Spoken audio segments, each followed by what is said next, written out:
Assalamualaikum warahmatullahi wabarakatuh. Hari ini kita masuk ke dalam pertemuan 8, membahas tentang laporan arus kas.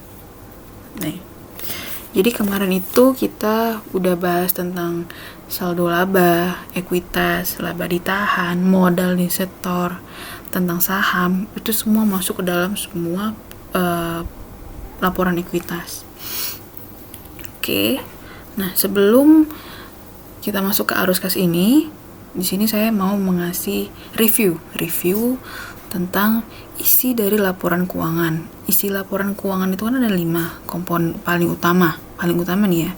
5 komponen paling utama. Yang pertama, neraca atau laporan posisi keuangan. Yang kedua, laporan laba rugi. Yang ketiga, membahas laporan perubahan ekuitas, di mana minggu lalu kita udah selesai pertemuan sebelumnya. Nah, sekarang ini yang keempat, laporan arus kas. Kemudian yang kelima adalah catatan atas laporan keuangan. Oke. Jadi di sini kita membahas setelah ekuitas adalah laporan arus kas. Apa sih arus kas itu? Arus kas laporan keuangan yang menggambarkan arus kas masuk dan arus kas keluar selama suatu periode tertentu. Tujuannya menyediakan informasi mengenai perubahan arus kas dari suatu entitas. Entitas itu adalah perusahaan selama satu periode berlangsung. Artinya satu periode itu satu siklus perusahaan. Biasanya 1 tahun, dari 1 Januari sampai 31 Desember. Jadi dia tuh menyajikan informasi mengenai aliran-aliran keuangan secara cash yang masuk dan yang keluar. Misalnya ada membayar banyak biaya.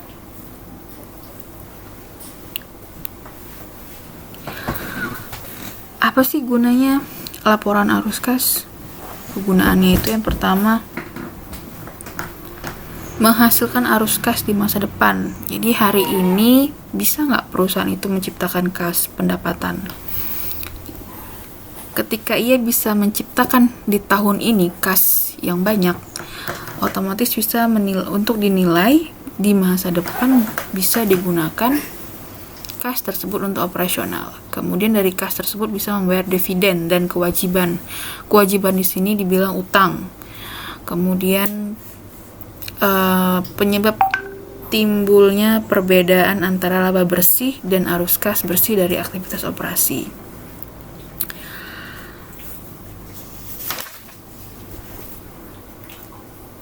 Jadi gini, secara simpel di kehidupan sehari-hari kita, Budi diberikan orang tuanya uang saku selama kuliah per bulan itu 10 juta. Oke. Ini isi kantong saku si Budi nih.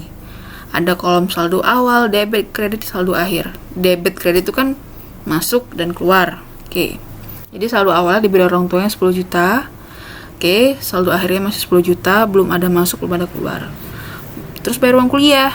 Berarti kan keluar. Sisanya tinggal 8 juta.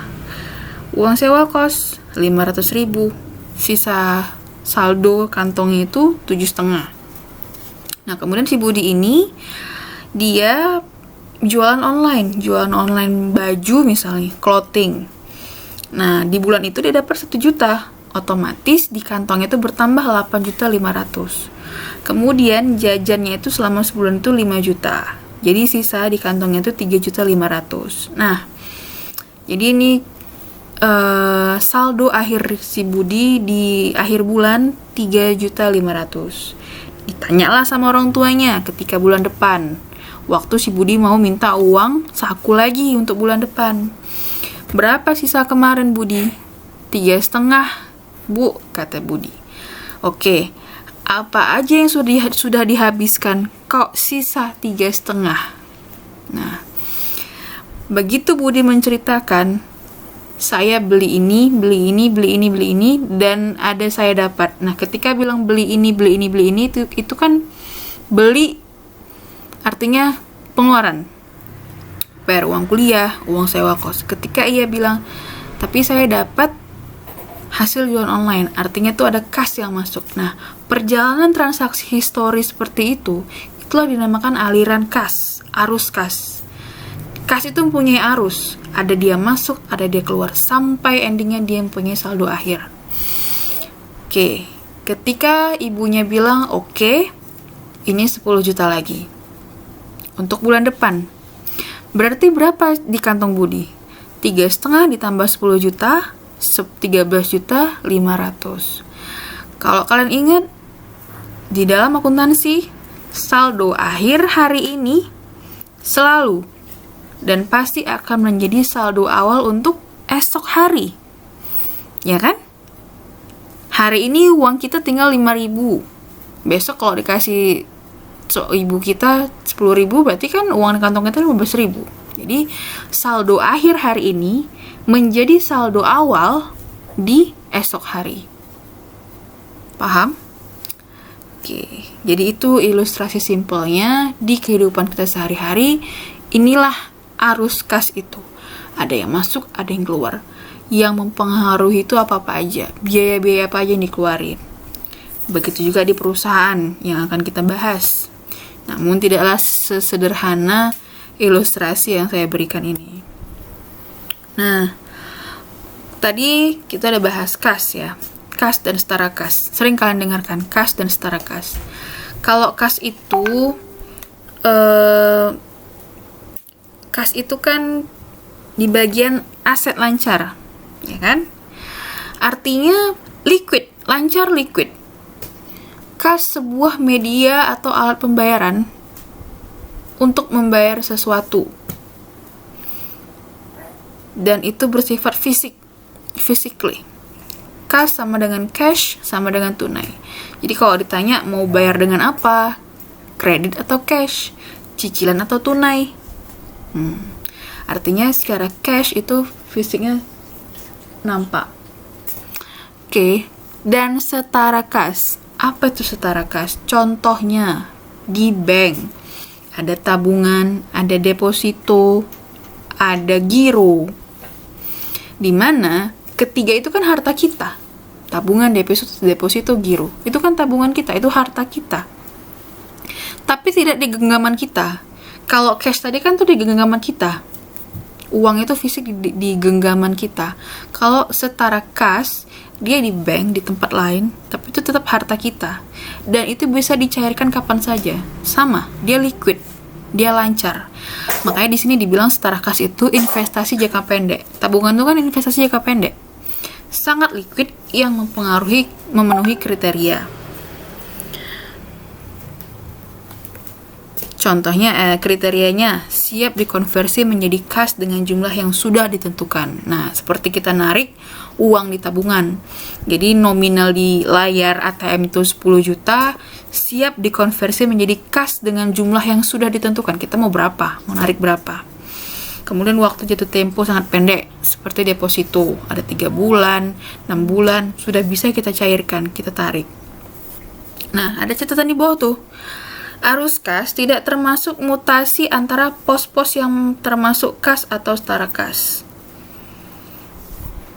Jadi arus kas itu yang di dalam setara kas, kalian tahu kan mutasi di bank itu apa? Kalau kalian punya ATM kan bisa klik mutasi bank gitu kan. Itu kan kelihatan tuh ada saldo yang keluar, ada penarikan keluar, ada transfer, ada yang masuk. Nah, itu kan arus kasnya untuk bank. Mutasi-mutasi itu. Jadi itu tidak mempengaruhi kondisi keuangan kita. Oke, kemudian masuk ke dalam isi laporan arus kas itu apa sih, Bu? Gimana penyajiannya? Yang pertama tuh ada aktivitas operasi, kemudian investasi, dan juga pendanaan. Nah, kalau aktivitas operasi, nih, aktivitas operasi itu kas masuknya itu dari penerimaan dan dari penjualan barang jasa royalti, pendapatan yang lain-lain. Kemudian penerimaan dan Oke, kita lanjut ke bagian penyajian laporan arus kas. Dalam penyajian laporan arus kas itu ada 3 aktivitas yang dilaporkan. Yang pertama, aktivitas operasi, investasi, dan pendanaan. Oke. Nah, ini dia penjelasan klasifikasi arus kas menurut aktivitasnya. Kalau aktivitas operasi, kas masuk dalam kas operasi itu penerimaan dari penjualan barang atau jasa, royalti, dan pendapatan lain-lain. Jadi perusahaan itu menjual produk mesin misalnya atau pabrikan mobil. Nah, ketika ada penjualan, pendapatan hasil penjualan itu masuk dalam bagian operasional. Kemudian penerimaan dari pendapatan sewa, misalnya dia menyewakan sebuah gedung. Nah, pendapatan itu masuk ke dalam bagian kas operasi. Kalau kas keluar, untuk kas operasi ini, arus kas keluarnya untuk di bagian operasional, misalnya dia membayar ke supplier. Kemudian seperti contohnya kalian buka grosir, kemudian ada barang masuk, misalnya beras atau Indomie dari Indofood atau minuman-minuman dari Sosro misalnya. Nah, ketika barang itu masuk ke grosir kalian bayar tuh ke supplier. Nah, itu masuk dalam operasional. Karena produk yang diberikan, produk yang masuk dan yang keluar itu mempengaruhi siklus operasional suatu perusahaan atau kegiatan atau usaha. Kemudian pembayaran untuk karyawan, gaji misalnya, bonus, THR. Nah, pembayaran gaji itu kan mempengaruhi operasional perusahaan. Kemudian kita masuk ke arus kas investasi. Di perusahaan itu kan kita membeli sesuatu tuh investasi. Ada barang-barang yang kita beli itu tujuannya investasi untuk operasional. Jadi semuanya ini saling berhubungan. Nah, ini lihat. Kalau kas masuknya penerimaan penjualan aset tetap, aset tidak berwujud, dan aset jangka panjang. Misalnya aset tetap tanah. Nah, si perusahaan ini punya gedung atau tanah di tempat lain. Ia ingin menjual. Nah, kalau dijual, tanah itu kan masuk dalam aset tetap. Kalau dijual, uangnya masuk dalam mana? Pos di mana, Bu? Jadi dalam penyajiannya, pendapatan dari penjualan aset tanah yang termasuk dalam aset tetap itu masuk di dalam kas investasi. Kenapa dibilang investasi? Perusahaan kan beli tanah itu kan untuk investasi. Nah, itu tadi investasi apabila misalnya perusahaannya sedang goyang, seperti pandemi hari ini kan. Nah, itu seperti COVID hari ini, banyak orang menjual asetnya. Nah, kalau outflows-nya, kas keluar dari investasi itu pembayaran kas untuk membeli. Nah, ini kebalikannya, membeli aset tidak tetap, aset tidak berwujud, dan biaya pengembangan yang dikapitalisasi. Misalnya perusahaan itu mau bangun pabrik baru atau cabang baru atau beli mesin baru misalnya. Nah, dia kan harus keluar uang beli gedung, beli mobil. Nah, itu kan termasuk dalam aset tetap. Oke, yang ketiga, arus kas pendanaan. Nah, ini kalau udah bicara dana ini kan inget kan teori kemarin, kenapa perusahaan itu go public? Kenapa perusahaan itu go public?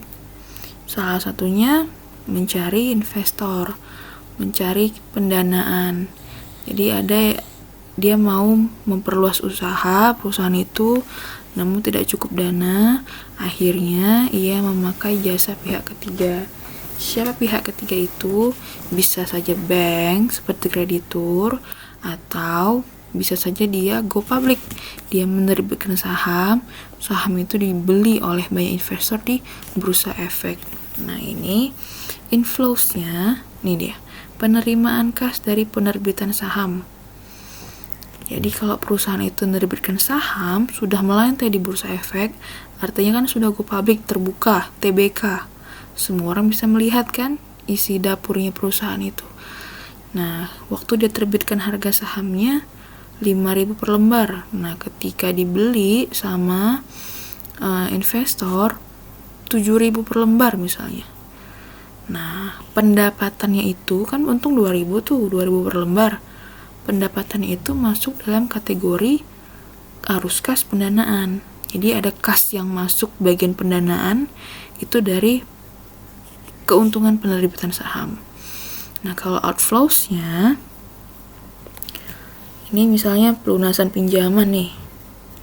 Pelunasan pinjaman ini itu tadi, misalnya kita itu berhutang dengan bank, jadi kita nggak cukup dana, kita mau ekspansi usaha, perluas usaha, misalnya kita mau bangun cabang yang baru, kita nggak ada uang, kita kan pinjam ke bank 100 miliar. Nah, jadi kan bank yang mendanai kita. Ketika bank mendanai kita, bank itu punya peran seperti pemegang saham. Dia ikut memiliki. Kenapa dia ikut memiliki? Karena dia mendanai dan belum lunas. Ketika utang kita sudah lunas, barulah itu milik kita, tidak milik bank lagi. Jadi ketika pelunasan pinjaman ini, kas itu kan goyang, kas itu kan terganggu gitu. Ada pos-pos yang disisihkan uangnya itu untuk membayar cicilan. Nah, utang-utang misalnya pelunasan pendanaan pinjaman itu sangat besar kalau misalnya perusahaan minjam ke bank. Nah, nih, ini contoh dari laporan arus kas di laporan keuangan. Nih kita lihat, ada aktivitas operasi, ada investasi, ada aktivitas pendanaan. Nih, lihat nih. Baca nih, paling bawah, kas dan setara kas 31 Januari 2007. 3.333.333.000. Nah, angka ini 3.333.000 harus sama angkanya dengan kas yang ada di neraca. Jadi ingat kan tadi posisi laporan keuangan satu apa? Neraca, laba rugi, perubahan ekuitas, arus kas, dan catatan atas laporan keuangan. Nah, di neraca itu kan bagian aset lancarnya apa tuh paling atas? Kas kan? Kas, piutang, persediaan, ya kan? Aset tetap. Nah, angka kas yang di bawah ini, di arus kas ini, harus sama dengan angka kas yang ada di neraca. Jadi kesimpulannya, ketika investor itu membuka laporan keuangan, kan dia lihat tuh kasnya, oh 3.333.000. Dia kepengen lihat apa sih aliran kas, bagaimana sih ceritanya kok bisa kasnya segini gitu. Nah, dibukanya halaman 4, laporan arus kas. Jadi seluruh aktivitas perusahaan dalam 1 tahun, kas masuk dan kas keluarnya itu tergambarlah di laporan arus kas. Seperti itu. Jadi item-item apa sajakah yang mempengaruhi kas tersebut sehingga angkanya menjadi tersebut yang ada di neraca. Inilah laporan arus kas. Aliran kas yang mempengaruhi uang masuk dan uang keluar di suatu perusahaan. Oke. Sekian dulu untuk pertemuan hari ini. Insya Allah nanti pertemuan berikutnya kita belajar cara menghitung laporan arus kas. Sangat simple. Yang diperlukan cuma tambah, kurang, kali, dan bagi. Itulah akuntansi. Nggak ada akar, nggak ada integral di sini. Oke.